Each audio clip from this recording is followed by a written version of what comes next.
Mesdames et messieurs, bonsoir et bienvenue dans cette édition des régions. Direction le Septentrion, le conseil municipal de Parakou a tenu sa session budgétaire au menu des assises en 9 points, dont prioritairement l'étude de l'évaluation du budget primitif exercice 2020. Voici le point avec Silver Savi.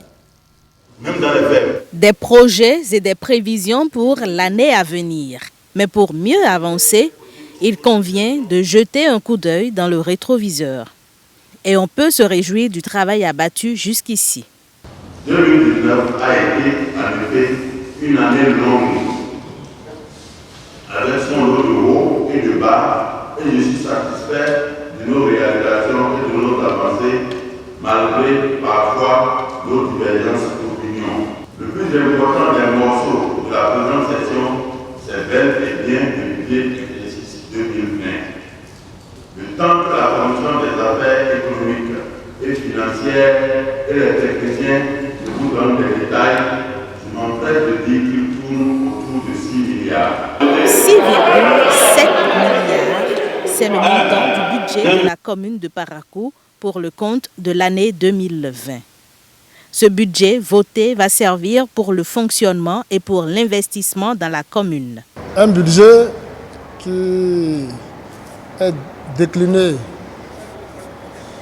en deux composantes majeures, à savoir fonctionnement de l'ordre de 2 milliards 900 et en investissement à hauteur de 3 milliards 800, ce qui donne, n'est-ce pas, le montant total de 6 milliards 700. Il faut dire que pour l'année 2020, eh bien, l'essentiel sera l'aménagement des voies urbaines. Désormais, un montant de près de 50 millions est prévu pour ce qui est des activités sportives, que ce soit le sport masculin ou féminin.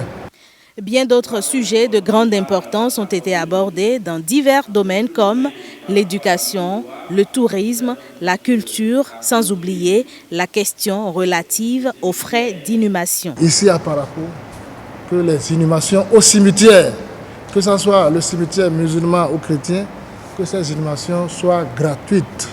Alors, en ce qui concerne des inhumations à domicile, ce qui est d'ailleurs très déconseillé, mais comme c'est une pratique qui continue, n'est-ce pas, dans nos contrées, eh bien, de ce côté-là, nous avons joué le jeu de la compensation. Désormais, les collègues, le conseil municipal a porté de 150 000 à 300 le montant pour avoir autorisation d'inhumer à domicile.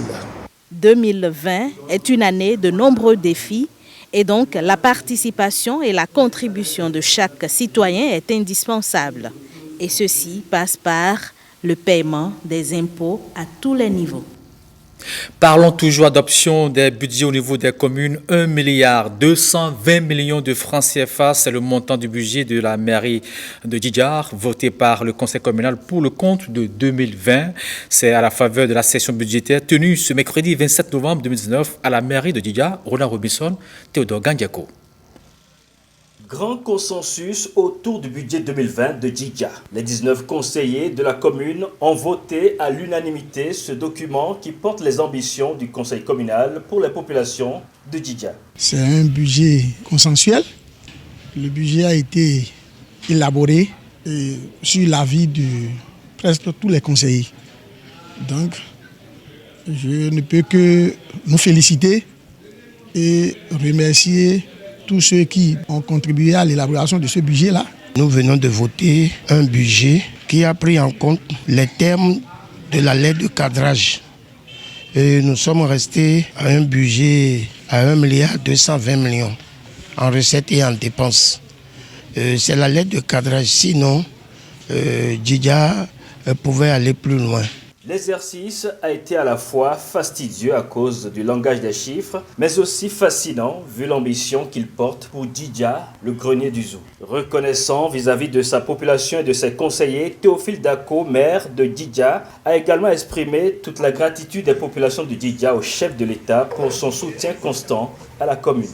Au titre de l'année budgétaire 2020, la commune de Djidja s'est vue attribuer au titre du FADEC non affecté des ressources totales d'un montant de 414 047 084 francs CFA et un complément FADEC suisse de 12 968 943 francs. Dans ce cadre réglementaire et technique qui autorise les recettes et les dépenses de 2020, il est prévu la rénovation du cadre de travail pour assurer plus de confort aux élus communaux et au personnel de la commune de Djidja. Parlons à présent agriculture, faire produire du manioc en quantité et en qualité pour mieux répondre aux exigences du marché international. C'est l'objectif qui sous-tend l'organisation à Comé d'une table ronde sur la filière manioc, une retrouvaille de l'organisation non gouvernementale Grouper, bien sûr en partenariat avec Louvain Coopération de la Belgique.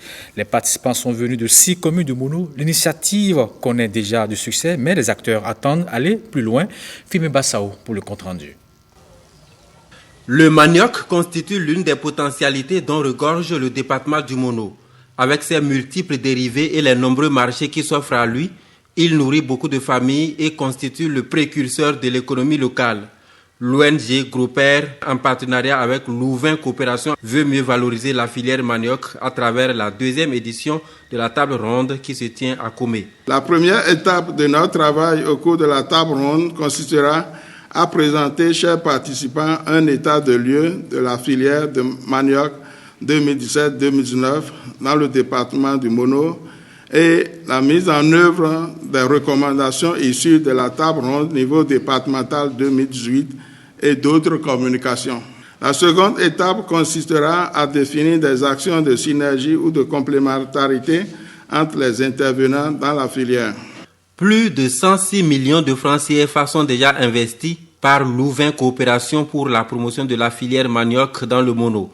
Une mission noble qui veut bien s'inscrire dans la durée. L'intervention de Louvain Coopération au Bénin compte 2 objectifs.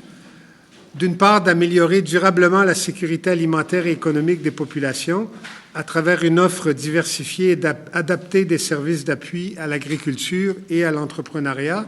Et d'autre part, Louvain Coopération a un 2e objectif, d'améliorer l'accès financier à des services de santé et à des médicaments essentiels de qualité sûre et efficace pour les populations du secteur informel et rural.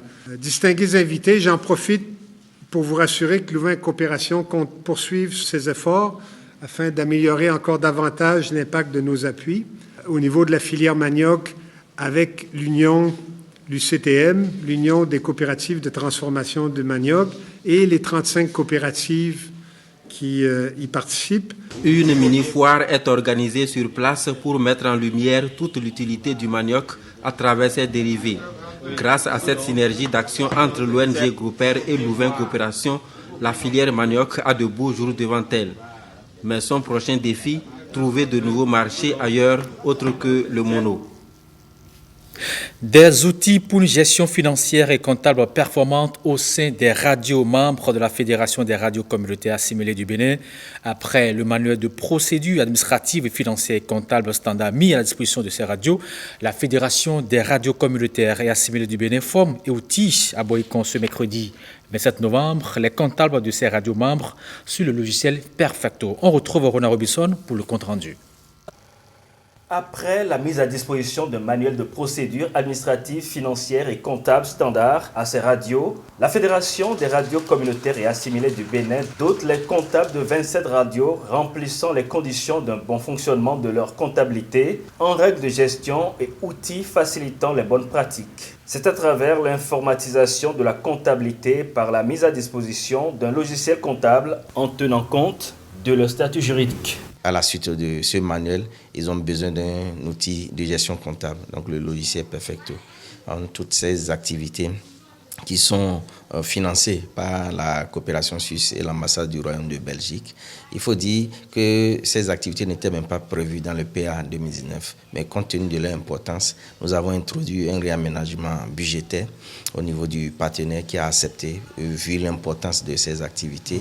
La viabilité économique et l'assainissement de la gouvernance interne au niveau des radios membres de la FERCAB dépend de cet outillage comportant l'installation du logiciel comptable Perfecto qui a déjà fait ses preuves. Perfecto, d'abord, c'est un logiciel qui est conçu et qui est adapté, d'accord, pour toutes ces entreprises qui utilisent une forme de budget suffisamment classique et une forme de budget programme. La direction FERCAB a déjà acheté ce logiciel, ça fait plusieurs années, elle l'utilise, elle est très bien satisfaite. C'est pour avoir ces informations directement chez elle, pouvoir les centraliser sans aucun problème, parce que lorsque c'est deux logiciels différents, c'est compliqué. Après cette première phase de formation à l'intention des 27 radios qui ont une comptabilité en règle, la FERCAB prévoit une session de rattrapage pour le restant de ces radios, une fois le service comptable mis à jour. Voilà qui met thème à cette édition des régions retrouvées à 20h jusqu'à la demi-mois. On se retrouve à 23h30 pour la grande édition de la nuit. D'ici là, portez-vous bien.